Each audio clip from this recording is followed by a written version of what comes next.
Hi, everybody. Welcome back to English 116. This is for our class for Monday, November 3rd, where we are talking about Shakespeare, but I also wanted to talk about paper number 2 and registration as well.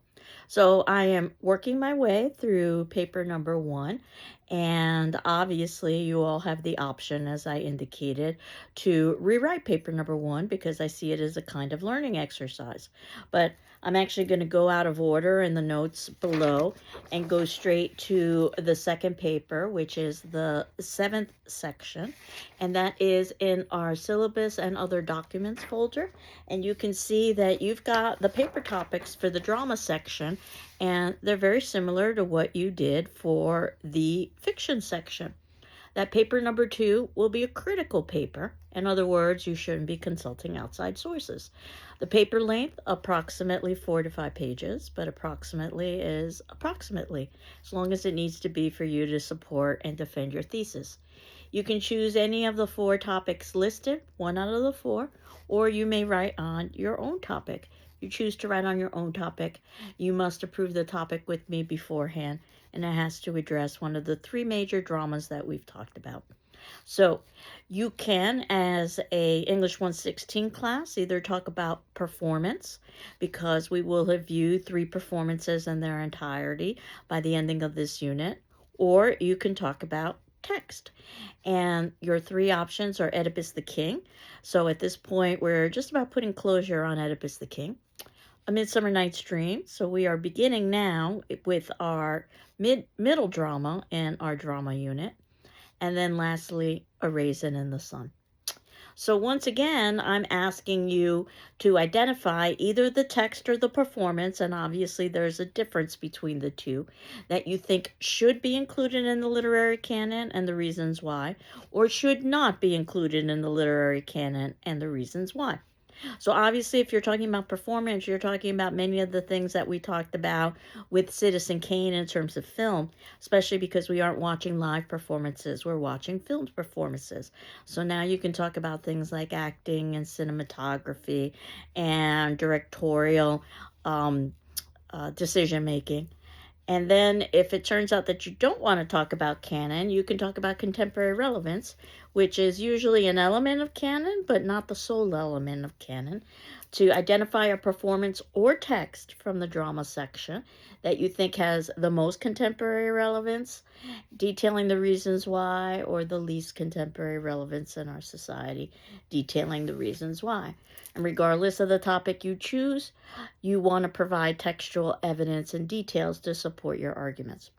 So, as I usually suggest, you might want to take a hard copy of the assignment sheet that is in our syllabus and other documents folder, just so that you can easily reference it.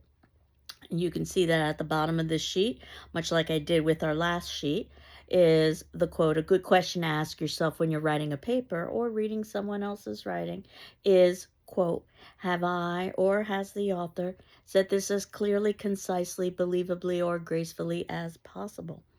So the idea is that whatever you decide to do with the first paper, whether it's a revision or not, after I return it to you, you've spent a good amount of time reading my comments so that you can incorporate them into the second paper, which is due towards the ending of the semester, so we have some time. And that would mean that you probably wouldn't be doing a revision of the second paper, but you wouldn't need to because you would have learned how to write a paper with the first paper. So I've been telling students that all the papers are in the queue, so to speak. So I am getting to them. I've had a touch of vertigo, so it's taken me a little bit of time to get to some of the assignments, but I am wading my way through it. And certainly you'll get your paper back before you need to submit in paper number 2 so that you could incorporate the learning that occurred in paper number 1 in paper number 2. And we'll talk a little bit more about paper number 2 as the semester progresses, but it's a good idea to begin thinking now. And it may be that you've already decided that you want to write about Oedipus the King. However, it could be that you will decide that you want to write on A Midsummer Night's Dream or A Raisin in the Sun. These are 2 very different kinds of plays. So this is how we're going to be spending the next several weeks. And as you know, I had indicated that even though we've got multiple classes devoted to each drama, what would be ideal is that you would have completed the drama in its entirety at the beginning for when I have that drama assigned, so that as we've got the multiple classes devoted to discussing that drama, you're reading the next drama. And I think you'll find that A Raisin in the Sun, our last drama, is much more contemporary and much more accessible. I understand that Shakespeare oftentimes comes with a certain amount of hesitancy, so I wanted to address that today. But before I get into Shakespeare, I did want to remind you that the registration period is now open, and that means that for most of you, I suspect, you would need one other English class coded with a number of 2 at the beginning, what we call a 200 level English class.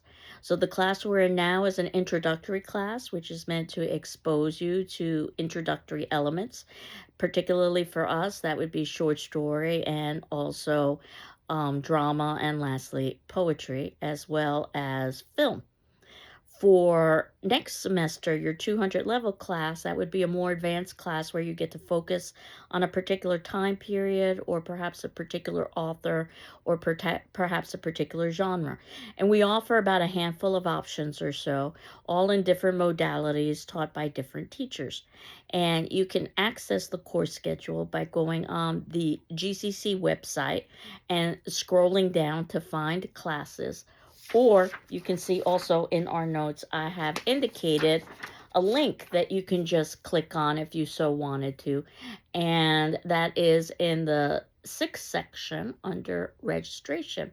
And you can see that once you click on that link, there are multiple parameters that you can apply for searches based on time, instructor, modality, course code, things of that nature. So if you've got any questions about the registration period, feel free to reach out to me. You should all have advisors that you can find through my GCC. They are faculty members that are assigned to you as advisors. And if your advisor hasn't reached out to you yet, you can certainly reach out to your advisor. You can register through your advisor or through the registration office. So there's another opportunity for you if you wanted some help with registration, but you can also register yourself. Some advisors release the pins so that students can advise themselves or register themselves, I should say. I'm one of those instructors.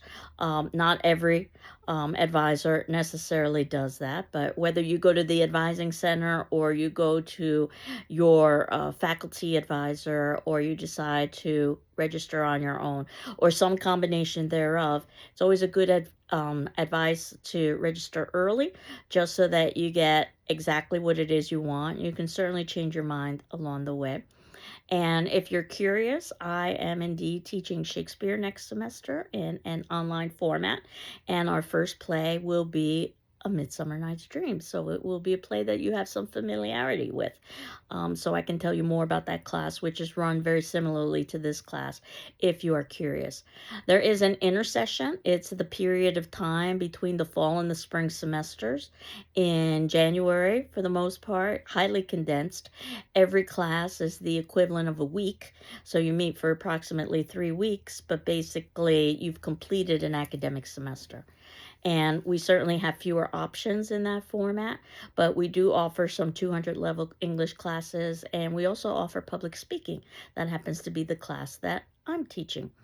In an online format, which is somewhat unusual for public speaking, unless you think about the fact of how much of our society is done just this way, my communicating to you or others communicating to audience through video, and then perhaps it's not that unusual after all.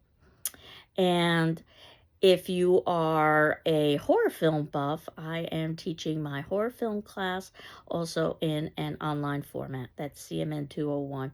So feel free to reach out if you had any questions about those. And we begin with Shakespeare, and I understand this is not an introduction to Shakespeare class. So part of my responsibility is to make sure that you've got a good founding in Shakespeare, and that also you've got or a good foundation in Shakespeare and an understanding of the play. And A Midsummer Night's Dream is notoriously complex, in part because it's supposed to reinforce the theme, and the theme is about love, and love is notoriously complex. One of the things I recommend with Midsummer Night's Dream is that you keep a chart of all the couplings. And what we will see are couples falling in and out of love with one another because of magic juice, and lots of embedded commentary in there by Shakespeare about what love means in society. And some of those statements still hold true today, timeless and universal themes, I would argue. But if you're having trouble keeping track of the characters and which relationship they're involved in, you're supposed to. It's much like a soap opera or a rom-com, if those of you are familiar with that particular genre. And the reason why I chose A Midsummer Night's Dream, even though it's not included in the most recent edition of the text, is that it is a comedy, so it ends without death. And obviously, Oedipus was a pretty dark play, a great example of a tragedy, however.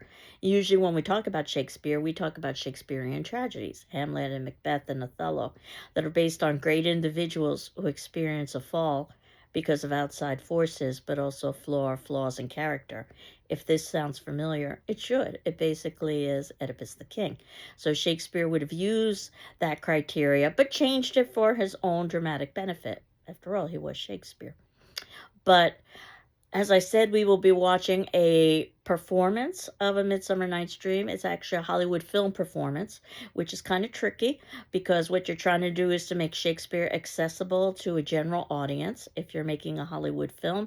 So you're going to probably simplify plot, you're probably going to use A-list actors, and you're going to understand too that your audience might have little familiarity, maybe no familiarity with the play itself.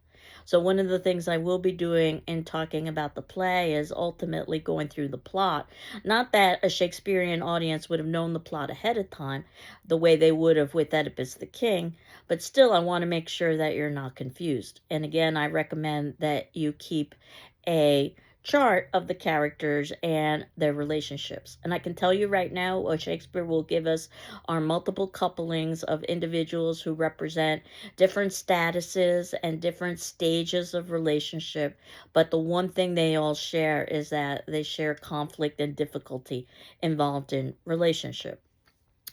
But I wanted to talk a little bit about Shakespeare's bio first so that you're not just jumping into the plays. And we know surprisingly little about Shakespeare, considering how significant he's considered to be in literature, and even considering how much we know about other people during his time period. The little we know is through legal records, things like wills and birth certificates and death certificates. So a lot of it is a big question mark. But according to the birth certificate, April 23rd, 1564 would be the birth. And according to the death certificate, April 23rd, same date, 1616 would be the death. I guess it's possible to die on your birthday. He is from Stratford upon Avon, a tiny town outside of London, which could either be viewed as the middle of nowhere or could be viewed as the center of a crossroads that would have allowed Shakespeare to meet a lot of different people, depending on the critic you're talking about.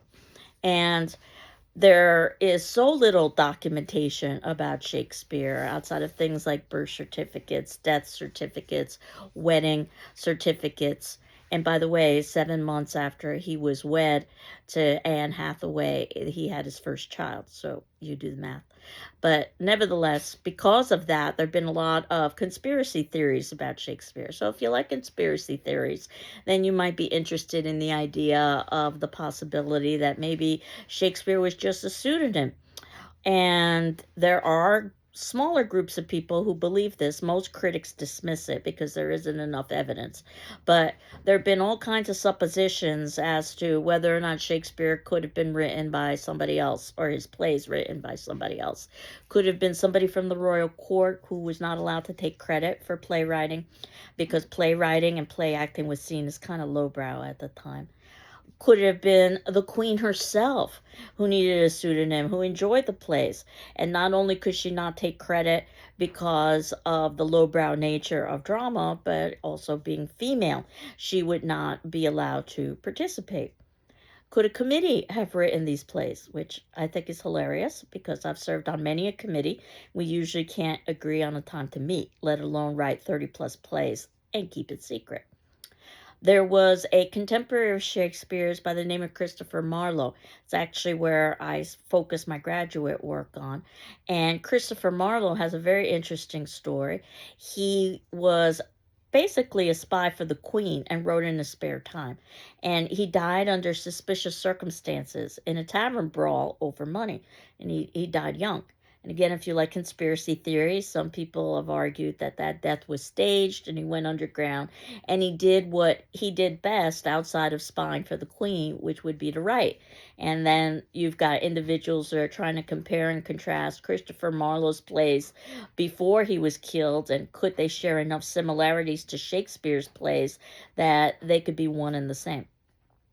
And again, if you've got a conspiracy theory, you can probably apply it to Shakespeare. But usually, most people get to the point of, regardless of what we do or don't know about Shakespeare's life, for instance, 6 authenticated signatures, each spelled differently, though that wasn't unusual at the time because spelling was pretty open ended and individuals spelled based on their mood, even their own names. But if you want a conspiracy theory, you can grab one, but usually what we do is we say that in the end, I suppose it doesn't matter because we have the plays. And the plays themselves are also somewhat complicated because plays weren't copyrighted at the time the way they are today. So they really weren't preserved. Now, that said, we do have copies of the plays. They are known as quartos. These are printer terms for a sheet of paper that you would fold into fourths, or cuatro if you know Spanish. So once, like so, and then once again, like so. So it would look something like a paperback book. And these quartos were usually constructed by either bit actors in the performance who were hired to reconstruct the play, or it could be someone who was hired to sit in the audience to reconstruct the play. So you can imagine all of the errors that would appear in such a situation. And there are lots of different versions of the quartos floating around of each of the plays. What is unusual about Shakespeare is that 7 years after his death, his contemporaries got together and tried to put together a definitive version. Understand that he wasn't around to verify if it was the definitive version. So even the portrait that we think of as Shakespeare, we can't be 100% certain that was his appearance because the portrait was done after his death. But nevertheless, his contemporaries got together to try to put together a definitive version of his plays. That's known as a folio, another printed term. And basically, you take that large sheet of paper and you fold it just once. And then editors, what they are confronted with are multiple versions of each of the plays. There's the folio version, and then there's lots of different quartos. And what an editor is basically paid to do is to put together all of these different versions and to come up with the definitive version for us in contemporary times to read. And there are such things known as problem plays, plays that present so many problems because there's so many contradictions between the folios and the quartos that it's uncertain necessarily if this is accurate. Less so with the plays that we read in college. Something like A Midsummer Night's Dream is considered to be a relatively clean play. Occasionally, however, you can read these plays and have a footnote with a question mark after the footnote. That means that's the editor's best guess as to what that word meant at the time, because not only was spelling pretty much not regulated, the same with definitions. They were oftentimes created. Sometimes words were created by Shakespeare and others and never used again. And sometimes when you're reading Shakespeare's plays, you'll see a square bracket in the dialogue. And a square bracket, as you know, indicates an insertion that was not done by the original author. So this is the editor's best guess as to what word or words might be in that area based on the plot And also, Shakespeare wrote in poetry, which also complicates things because, as we know, poetry is musical. So we know less about the plays than you might think we know. And if you see a play date with a C in front of it, C means circa. It means the play was written around that time. We're not exactly even sure of the dates of the plays. So, in terms of thinking about where the plays were performed, the Globe Theater. And this was a wooden theater, a circular theater that did not have, that had an open roof. And this would allow approximately 4,000 people or so to watch the performances, which were rather rowdy at the time. Think about a football game, if you will. So there were pickpockets and prostitutes, and individuals would smuggle in rotten fruit and vegetables to throw at the stage if they were unhappy with the performance. So it was very different than what you might be thinking of for a Shakespearean performance. And the initial theater actually had a thatched roof that was burnt actually down the entire globe because of one of the stage effects, which was a cannon that was shot off and caught the thatching on fire. And supposedly no one was hurt, though a man had to put out his pants from fire with ale. Ale being the popular drink at the time because the water was polluted, because waterways were basically used as latrines. So, within the context of this, this gives you an idea of how audiences would have experienced Shakespeare at the time, which was basically the TV of the time, the entertainment of the time. And all levels of society went to see a Shakespearean play, low and high, educated, non educated, child and adult. So, there are multiple layers to Shakespeare to appeal to all these different levels of audience members. So something can mean two, three, four, five, six different things at the same time.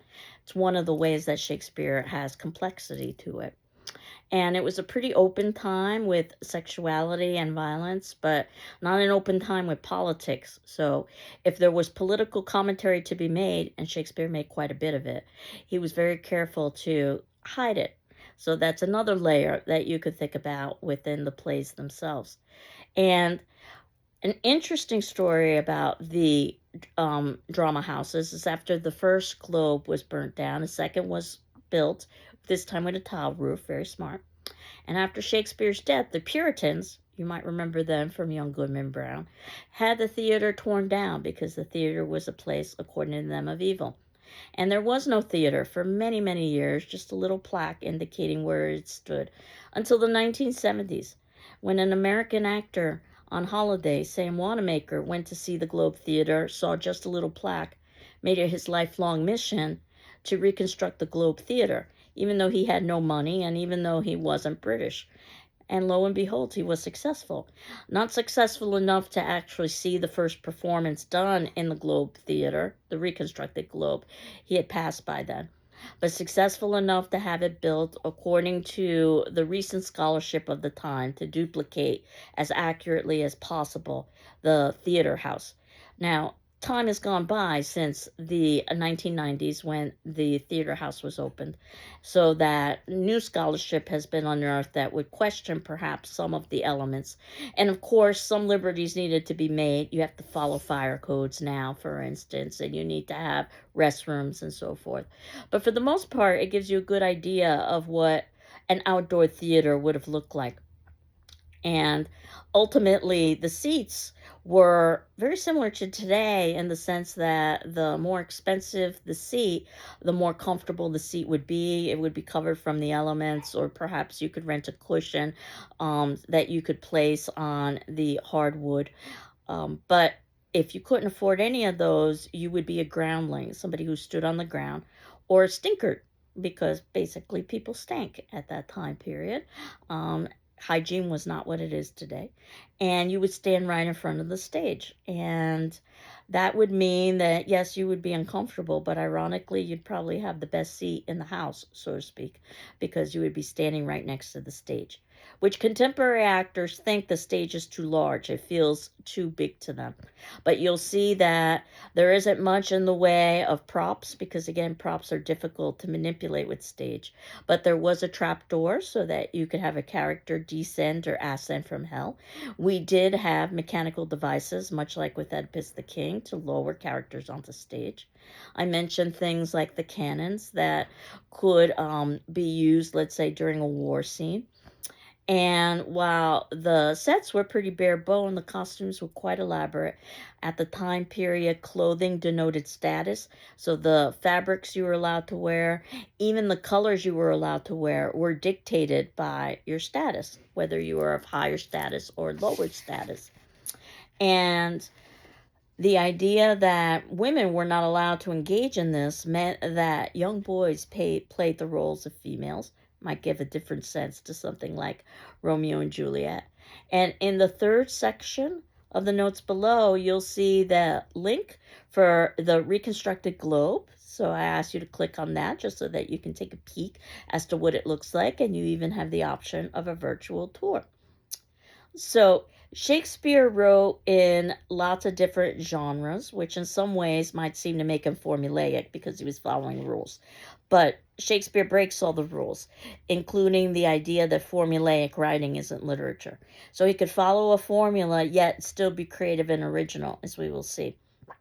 No Harlequin romances here.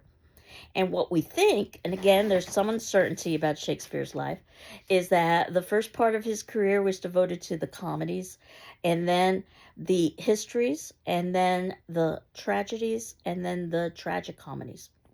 So the history plays were based on British history. It was an opportunity to celebrate patriotism in Britain's past, but also a wonderful opportunity to embed political commentary. The tragedies, probably Shakespeare's best known plays and most complex, are based on the Aristotelian idea of the tragic hero, about the great man who experiences downfall because of outside forces and also flaws in character. However, Shakespeare would have changed the definition a little bit, specifically about the piece of whether or not the character accepted responsibility. And then we've got, at the ending of Shakespeare's career, something called tragic comedies, where he's mixing genres of tragedy and comedy. And his last play, The Tempest, is not only a famous tragic comedy, but it followed what Aristotle had suggested was necessary for a drama, that it keep to the unities of time, so that the events of the play would take place over basically the length of time of watching the play, a couple of hours, and place, that once we've established a location for the play, then the play stays in that location. So it all happens on one island that experiences a tempest or a storm. And the main character, Prospero, is often seen as a kind of stand-in for Shakespeare himself, controlling and manipulating things and then saying goodbye at the ending of his career. But we are focusing on the comedies, which are thought to have been written mostly during the earlier part of Shakespeare's career. Some have said they're not as sophisticated as some of Shakespeare's other plays. I disagree. I think they're just different. The comedies, yes, would have humor, but that wasn't the defining element of a comedy. The defining element of a comedy would be that it was about love and its mix-ups, and that at the ending, there would be a happy ending. No death. And there would be either marriage or the promise of marriage. I guess you can decide for yourself if that's a happy ending or not. There would also be lots of music and dance, something that you miss when you're not watching a production. And it was thought that the comedies would be performed either immediately before or after wedding ceremonies. So there's supposed to be this sense of festivity to the comedies. And the names of the comedies are quite telling as compared to the names of the tragedies. The tragedies are named after a central figure: Macbeth, Othello, King Lear. That's not the case with the comedies, something like A Midsummer Night's Dream or Much Ado About Nothing. Think of an ensemble cast, if you will. And again, it's very easy to get these particular characters confused with one another because Shakespeare wants us to be confused. Part of his argument is that love is fickle, that one lover is just as good as another, no matter how much we maintain that our lover is unique, and that ultimately love is confusing, which is why I suggest that you keep a chart. A Midsummer Night's Dream, circa 1595, obviously is going to be written in Renaissance English. And I think of this as a language that you might know of, maybe 90% of. Certainly it's not written in Greek the way Oedipus the King was. So this is English, but it's different. Obviously, language has evolved over time. So a lot of it is getting used to the rhythms, just hearing the language. So the more that you hear, the easier it is to get and understand. I know my Shakespeare students will oftentimes tell me that the plays are getting easier as the semester progresses. And they're not. Actually, the plays are getting more complex. We are in the tragedy section usually by that point. What's happening is that their ease with understanding the language is getting easier. And Shakespeare would mix verse, which is poetry, with prose, which is sentences. The idea is that the lower level characters would speak prose or poetry. Higher level characters would speak verse or prose, I'm sorry, or sentences, and then the higher level characters would speak verse or poetry. However, Shakespeare would mix that up sometimes and have lower level characters speak in poetry to show that you could be a lower level character but still have lots of insight and intelligence. Or the other way around, have a higher level character who's supposed to be speaking in poetry, now all of a sudden speaking in prose sentences. Again, to make a commentary about how higher level characters can have to say. And expect multiple stories in Shakespeare's dramas, subplots. You can also expect a 5-act play. It divides up so that it looks like a triangle, or a pyramid, if you will. And Act 1 is when we're introduced to the characters. That is the lower end of the left side of the of the pyramid, And then Act 2 is rising action. That's when we're beginning to rise on the left side of the pyramid. The pinnacle of the pyramid, the point, that is when we've got the height of conflict. So you can expect the height of conflict to occur in Act 3. And then we've got an Act 4, which is the right side of the pyramid, the beginning of descent, the beginning of resolution of conflict, and then finally Act 5, which is the bottom side of the right side of the pyramid, and that is resolution. Midsummer might read a little bit differently because it appears that the play is over in the 4th act. But trust me, it's not. That 5th act is just as important as anything else. A play within a play, which is something that Shakespeare likes to do, is to embed a play within his own play. And the play that is embedded within the play is a mirror, in effect, of what we've just seen. So, expect lots of social and political commentary. Expect lots of sex jokes and a time of contradiction where it was expected that one be virginal, but yet there are all kinds of sex jokes here. And expect at least the possibility of violence. There can be dark elements even in a comedy, as we will see. But I wanted to emphasize the idea that once you understand the plot, you can really appreciate the language. It's one of the reasons why I'm going to talk about the plot next class. But you'll see in the notes below that what I've got is a brief video for you to watch about, of all things, The Three Little Pigs. A story you might be familiar with, a fairy tale where there are 3 pigs and one builds his house out of straw and one builds his house out of sticks and one builds his house out of stone, and it's the stone house that survives when a big bad wolf tries to blow them down. So if you're familiar with this plot, then I think you can appreciate how this plot has been updated to Renaissance language in the way that it might have been told during Shakespeare's time. So I include this video, which is just a few minutes long, in the notes below. Again, this is in the 5th section under language, to amuse and entertain about illustrating the point that once you know the plot of something, whether it be The Three Little Pigs or A Midsummer Night's Dream, you can really appreciate the uses of language. Now, I did not order a copy of A Midsummer Night's Dream for our class. There are lots of different copies you can use. The web link that I'm providing you with is from the Folger Shakespeare Library, which is considered to be the definitive library in the United States for Shakespeare. So you can access the plays for free that way, or you can buy printed versions that would also come with copious footnotes. older versions of our textbook include A Midsummer Night's Dream, and you can find copies of A Midsummer Night's Dream just about anywhere in bookstores and also in libraries. I suggest whatever copy you're using that it has good footnotes because the footnotes will assist you. For instance, take the word die, D-I-E, which in our time means the ending of life, or perhaps it means the singular of dice, or perhaps it even means a tool such as tap and die. But during the time of the Renaissance, it also meant orgasm. So when a character would say, I die upon your lap, there would be multiple levels of meaning there, one sexual, that we wouldn't necessarily understand from a contemporary standpoint, which is why it's nice to have footnotes. Um, if you're looking for versions that I can recommend, anything by Signet or Pelican. Those two publishers are known for making very good versions of all literature, especially Shakespearean dramas, and they come in paperback.